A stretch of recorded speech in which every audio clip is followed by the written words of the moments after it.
በስመ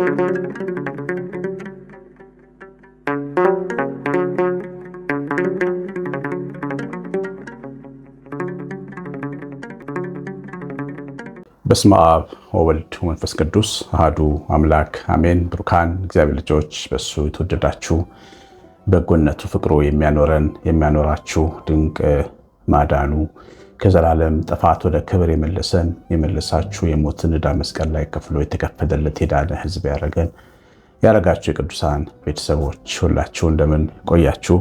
ሁሉን የሚችል አምላክ ጌታ መድኃኒት ኢየሱስ ክርስቶስ የተወደደ ተመሰገነ ይሁን። እግዚአብሔር ልጆች በዮሐንስ ወንጌል ምዕራፍ 2 ላይ የተጻፈ ድንቅ ታሪክ አለ። በዚህ ታሪክ ውስጥ ያሉትን አንዳንድ ሀሳቦች ከህይወታችን ጋር አገናኝተን ለመረዳት እንድንችል መጽሐፉን ክፍል አነባለሁ። እግዚአብሔር ከሁላችን ጋር ይሁን።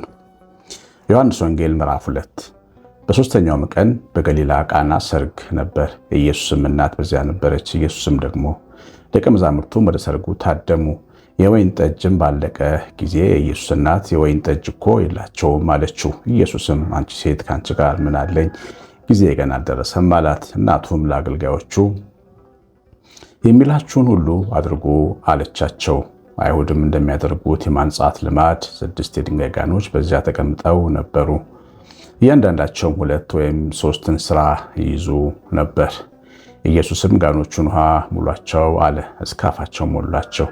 አሁን ቀርታችሁ ለአሳዳሪው ስጡት አላቸው። ሰጡትም።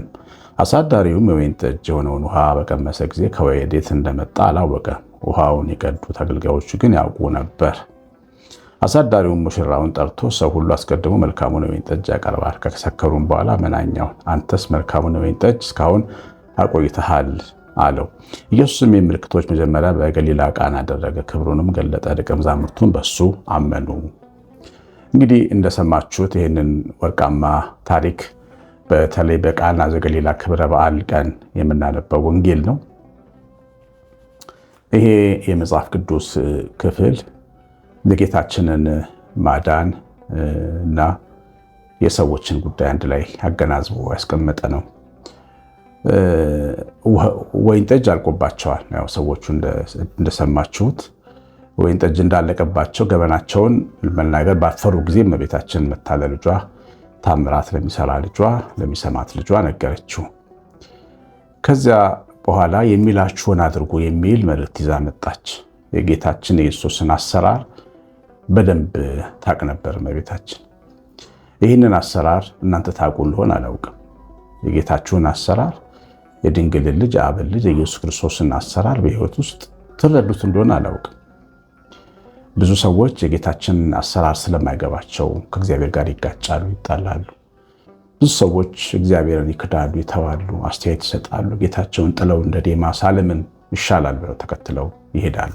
ግን የጌታን አሰራር መረዳት እንደሚገባ የሚያስተምር የሚያስረዳ የመጽሐፍ ቅዱስ ክፍል ነው ይሄ እዚህ ላይ የተቀመጠው ክፍል። ውሃው ወይን ጠጁ ካለቀ በኋላ ወይን ጠጁ የተጠመቀበት እንስራ ነው። እንስራው በውስጠኛው ክፍል ነው፣ ጓዳ ውስጥ ነው ያለው እና ጌታ ወይን ጠጁን ለመጥመቅ ጓዳ ውስጥ አልገባም። ፊት ለፊት ካሉት አይሁድ ለመታጠቢያ ውሃ ከሚያስቀምጡባቸው ጋኖች ውስጥ ውሃ እንዲሞሉ ነው ያዘዛቸው። አንዱ ጋን 2 እንስራ ይይዛል። 6 ጋኖች ናቸው። አጠቃላይ 12 እንስራ የሚይዝ ወይን ጠጅ ነው የጠመቃላቸው። እና ይሄ እንደ አይሁድ ስርዓት አንድ ሰርግ ቤትም ድግስ ቤትም ሰው ቤትም ሲገቡ እግራቸውን እጃቸውን ይታጠባሉ። ትልቅ እንግዳ መሆናቸውን የክብር እንግዶች መሆናቸውንም ማሳያው እግራቸውን መታጠባቸው እጃቸውን መታጠባቸው። እንደኛ ጠረጴዛና ወንበር ላይ አይቀመጡም። አረቢያን መጅሊስ የሚባል ታስታውሱ ታውቁ ከሆነ በአረቦች በእስላሞች ቤት የምታዩ መሬት ላይ የሚነጠፍ አይነት አቀማመጥ ነው ሰርጋቸው ላይ የሚቀመጡት። ስለዚህ ግድ መታጠብ አለባቸው። ይህንን ቆሻሻቸውን የሚያጥቡበት ንጹህ ውሃ የተሞላ 6 ጋን ተቀምጧል ከውጭ እና ፊት ለፊት የተቀመጡትን ጋኖች እንዲያጥቧቸው አዘዘ። ውሃው ሳይሆን ያለቀው ወይን ጠጁ ነው። ወይን ጠጁ ጓዳ ነው፣ ግን እሱ ጠቡ የሚለው ፊት ለፊት ያለው ውሃ ነው። ይሄ አንደኛው አሰራር ነው። የእግዚአብሔር አሰራር ከሰው አሰራር በጣም የተለየ ነው። እኛ እንደምናስበው በእኛ ጥበብና እውቀት ልክ ይስራ ብለን የምንጠብቅ ከሆነ ልንታለል እንችላለን። እሱ የራሱ ጥበብ አለው፣ የራሱ መንገድ አለው። በዚህ መካከል ይህንን የሚሰሩ ሰዎች ቅንነታቸውና እምነታቸው ይገርመኛል። ያለቀው ወይን ጠጅ ነው፣ ግን ጌታ ጋኖቹን ጠቧቸው ብሎ የሚያዘው ፊት ለፊት ያለው የመታጠቢያ ጋኖች ነው የሚያሳጥባቸው። የማይገናኝ ነገር ያዛቸው እንዴት እንዳልመሰላቸው ይገርሞኛል። ምክንያቱም ጌታን አያውቁትም። በዛ ልክ እንደ መሲህ አይደለም የሚያውቁት፣ እንደ አንድ ናዝራዊ ወጣት ነው የሚያውቁት። ግን ያንን ታዘው ገብተው ፊት ለፊት ያሉትን ጋኖች 6ቱን ጋኖች አጠቧቸው። ከዛ ውሃ ሙላቸዋል። አሁንም ውሃ ሙላቸው ሲል ያለቀው መታጠቢያ ውሃ አይደለም፣ ያለቀው ወይን ጠጅ ነው። እመቤታችን ታምራት እንደሚሰራ ነግራቸዋለች፣ ገብቷቸዋል። ምክንያቱም ሚላችሁን አድርጎ የሚለው ቃል ጥልቅ ትርጉም አለው። እኛ መጽሐፉ ላይ ተጻፈ እንጂ በዝርዝር እንዲገባችሁ አድርጋ የነገረቻቸው ነው የሆነው። ስለዚህ ታምር ስለሚሰራ ሚላችሁ ተጠንቃችሁ አድርጉ ስትላቸው ታምር ይሰራል፣ ሕይወት ታምራት ናት ከክርስቶስ ጋር ብለው አምነው ጋኖቹን የውጮቹን ጋኖች ውሃ ሞሉ። እንግዲህ ውሃ ሲሞላ መታጠቢያ አልቆ ሰዎች ሲገቡ ሲወጡ የሚታጠቡበት አልቆ ውሃ የተሞላ ይመስላል። ተመልካች ወይን ጠጅ የተጠመቀ መሆኑ አልገባውም። እንግዲህ ይሄ ሐሳባችንን ጠብቆ ዕውቀታችንን ጠብቆ የእኛን ጥበብ ጠብቆ የእኛን ማስተዋል ጠብቆ ላይሰራ ይችላል። እግዚአብሔር አንዳንዴ ከማስተዋላችን ውጭ ሊሆን ይችላል። አንዳንድ ወላጆች የታመሙባቸው ልጆቻቸውን ለማሳከም ወይም እህቶች ወንድሞቻቸውን ለማሳከም ባንኮክ ይሄዳሉ፣ ካናዳ ይሄዳሉ፣ አሜሪካ፣ ለንደን ሊሄዱ ይችላሉ። ጌታ ግን በጭብጥ እምነት ወይም ደግሞ በጭብጥ በትንሽ ብልቃት ጸበል ሊፈወሰው ይችላል። ያን ሰው ከነሱ እውቀትና አእምሮ ግምት ውጭ ነው ጌታ የሚሰራው። እኛ የምናስበውና እሱ የሚሰራው በጣም የተለያየ ነው። አንድ ቤተክርስቲያን ውስጥ ተቀምጫ አንድ ሴት ምናለች፣ ልጅ መውለድ ፈልጋ 9 ዓመት አልወለደችም። ከትዳሯ ጋር ትንሽ ፈተና ሆኖባታል ያ ነገር እና የዘመዶቿ ደግሞ የባሏ ዘመዶች እየመጡ አሁን ዘመናዊ ሕክምና መጥቷል፣ እንደዚህ አድርጉ ያሉ በጣም እንትን ይሏታል። አላመነችበትም እሱ ያንን ነገር። በዘመናዊ ሕክምና እኮ ልጅ ይወለዳል፣ እውነት ነው። የእሷ ልብ ግን ይህን አላመንም። መታ እዛ ቤተክርስቲያን ለእግዚአብሔር ሚስጥሯን ተናግራ ሄደች ማለት ነው። ከዛ በአመቱ እሷ አሸነፈችና ወንድ ልጅ ወለደች። ለልልታ ለምስጋና ነው የመጣችው በዛ ቤተክርስቲያን ሴት። በዘመናዊ ሕክምና ማህፀን ውስጥ ያለ ዘር ተወስዶ አንድ ላይ እንዲበስል ተደርጎ በሴት ማህፀን ውስጥ ተቀምጦ ያድጋል የሚባል እውነትና ሳይንስ አለ ዓለማችን ላይ። ከዚህ ግን ውጭ ባለፈ እግዚአብሔር ሊሰራ ይችላል። ጓዳ ውስጥ ባስቀመጥነው የጠጅ ማስቀመጫ ማሰሮ ሳይሆን ፊት ለፊት በተቀመጠኛ ባላሰብነው ጋን ውስጥ ውሃው ሊሞላ ይችላል፣ ወይኑ ሊጠበቅ ይችላል። በሕይወታችን ከየት ቦታ የጌታችን በረከትና ማዳን እንደሚመጣ አናውቅም። ከየት ቦታ የእሱ እጅ እንደሚሰራ አናውቅም። በየት በኩል ፈውስ፣ በየት በኩል የችግራችን መፍትሄ እንደሚመጣ አናውቅም። ማምናውቀው አንድ ነገር ነው፣ እሱ ይችላል፣ እኛ እናምናለን። ሚላችሁን አድርጉ ማለት አንተ ታማኝ ነህ፣ ከጥንት ዘመን ጀምሮ አንተ ታመንክ ነህ፣ አንተን አምኖ ያፈረ የለም ብላችሁ ጸንታችሁ ቁሙ። እግዚአብሔር ልጆች ታማኝ ነዋ፣ የማይሳሳት ነዋ። የህይወትን በረከት መካፈል የምትፈልጉ ሰዎች በእኛ ጥንስስ እንዲጠምቅልን መፍቀድ የለብንም። በእኛ ማሰሮ ወይኑን ጥመቀው ማለት የለብንም። ጀምሬዋለሁ ፈጽመው እኔ እናንተ አብረን ሰርተነዋል እንድንል፣ አያችሁ፣ የእግዚአብሔርን ክብር እንድንካፈል፣ በስኬቱም እኔም አለሁበት እንድንል፣ እኔም እኮ ሰርቼዋለሁ፣ እኔም እኮ አድርጌዋለሁ፣ እኔም እኮ ይህን ችግር ፈታሁት፣ እኔም የፈታሁት እግዚአብሔርም ረዳኝ፣ እኔ የፈታሁት እንደዚህ እንድንል አይፈልግም። ጌታ በጌትነቱ በአምላክነቱ የቤታችን ገዢ መሆኑን ማሳየት ይፈልጋል። ለማሳየት ደግሞ በጣም ትኩረት አድርገን የምንፈልገው ጉዳይ ላይ ነው የሚሰራው። ያን ጉዳይ እንድናጠው ያደርገናል። ያ ጉዳይ እንዲጎል ያደርገናል፣ እንዲሰበር ያደርገናል፣ እንዲበላሽ ያደርገናል። ኬዙ ያው ከኛ በላይ እንዲሆን ያደርገዋል። ከዛ በኋላ በዛ ውስጥ እሱ አዲስ ወይን ጠጅ ይጠምቃል። እኛ ከምናስበው በላይ በመስራቱ፣ እኛ ከምናስበው ከምናቅደው ከገመትነው ከጠበቅነው አልፎ በመስራቱ አልሰራም አትበሉ፣ አይረዳም አትበሉ። ጌታ ሞኝ አይደለም። አንዳንድ ጊዜ መንገዱ የሞኝነት መንገድ ሊመስል ይችላል። ቅዱስ ጳውሎስ የመስቀሉ ቃል ለሚጠፉት ሰዎች ሞኝነት ነው ይላል። በመስቀሉ የተሰቀለው አዳኝ ስራው፣ አሰራሩ፣ ድንቁ ታምራቱ ሞኝነት ነው ሲታይ።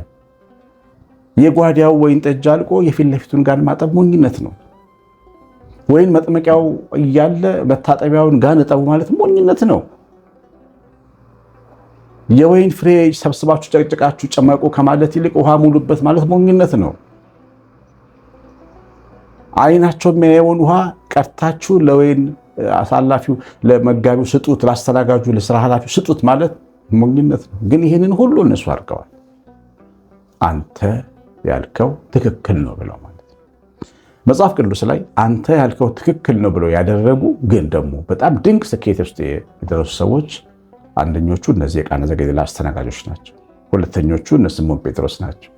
ሌሊቱን ሙሉ ሲያጠምዱ አድረው አሳ አጥተው መረባቸውን እያጠቡ ሳለ ጌታ ደርሶ በቀኝ ጣሉት ሲላቸው ስለ ቃል እንጥላለን ብለው ብዙ አሶች የሰበሰቡበት ሁኔታ ያስገርማል። እና ምንፈልገው ነገር ያለው ወይ በረከት ያለው ወይም ስኬት ያለው መፍትሄ ያለው ወይም ከችግር መውጫ መንገድ ያለው በእኛ ማስተዋል ውስጥ ብቻ ነው ብለን እንዳናስብ ነው። በመታዘዝ ውስጥ ለእግዚአብሔር ባለን እምነት፣ በኃይሉ ችሎታ ላይ ያለን መተማመን እና እሺ ማለት ያለውን ማድረግ፣ በእምነት የምንታዘዘውን ነገር ማድረግ በጣም ትልቅ ነገር። አንዳንድ ሰዎች ንስሐ ለመግባት ይመጣሉ ወደ ካህናትና ካህኑ በጣም ቀላል ቅጣት ይቀጣቸዋል። በጣም ትልቅ ኃጢአት ሰርተው ነው የሚመጡት፣ ግን ካህኑ ቀላል ቅጣት ይቀጣቸዋል። ቀላል ቅጣት በቀጣቸው ማግስት ያንን ካህን ይንቁታል። እነዛ ሰዎች ያ ካህን ለነፍስ ቢጨነቅ አይመስላቸው። እንደ ወዛደር ድንጋይ እንደሚፈልጥ ወዛደር ድንጋይ ስላላስፈለጣቸው ንስሐ አባት አይመስላቸው፣ የሚቀልድ ነው የሚመስላቸው። እሱ ያለውን ነገር በመታዘዝ ትንሹን ነገር በመፈጸም የሚገኘውን ትልቅ ነገር አይረዱትም። እመቤታችን ይህን የሰው ኢንቴንሽን የሰው ሁኔታ አይታ ነው የሚላችሁን አድርጉ ያለች። ማድረግ ነው የሚሻለው። ማድረግ የጌታን ስራ ለማየት በጣም ወሳኝ ነገር ነው። ማድረግ የሰማነውን ማድረግ፣ የገባንን ማድረግ። የሶሪያው ሰው ንዕማን ከሩቅ ከሶሪያ መጥቶ ወደ ኤልሳ መጣ። ኤልሳ ከዋሻው አልወጣ። ሰውየው ኢጎ ተሸክሞ ነው የመጣ። እኔ ትልቅ ሰው ነኝ፣ እኔ ሰራዊት አለቃ ነኝ፣ ጀነራል ነኝ፣ ፊልድ ማርሻል ነኝ፣ ስለዚህ ነብዩ መጥቶ ያናግረኝ ብሎ ጠብቆ ነበር። አልወጣም። ጊያዝ የሚባለውን የላከው የዮርዳኖስ ውስጥ 7 ጊዜ ብቅ ጥልቅ ብለህ ተጠመቅ በሉት አለው። በጣም ተቆጣ።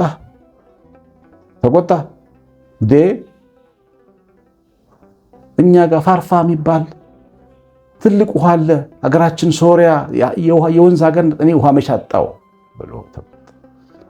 የተቆጣው አለመታዘዝ መፈለጉ ነው። መታዘዝ ግን ያለው ፈውስ ግን ያለው መታዘዝ ውስጥ ነበር። ትንሽ ነገር ማድረግ ውስጥ ነበር። እንደ ቀደሙ ካህን የንስሐ አባቶን የሰጠውን ትንሽ ቀኖና ከመፈጸም ይልቅ ባህታዊ ፍለጋ፣ ይሄ አሰቃቂ ቀኖና የሚሰጥ ሰው ፍለጋ ይሄዳሉ ብዙ ሰዎች ማለት ነው። እና ይህም ሰው ናቀው፣ ይሄ እንዴት ይሆናል? እና ባሮቹ ምን ችግር አለ እንዳለ አልጉና ይኸው ግባና ውጣ 7 ጊዜ አሉት። ስለ ባሮቹ እምነት እግዚአብሔር ፈወሰው። እሱ ስለ ባሮቹ እምነት ደነገጠ።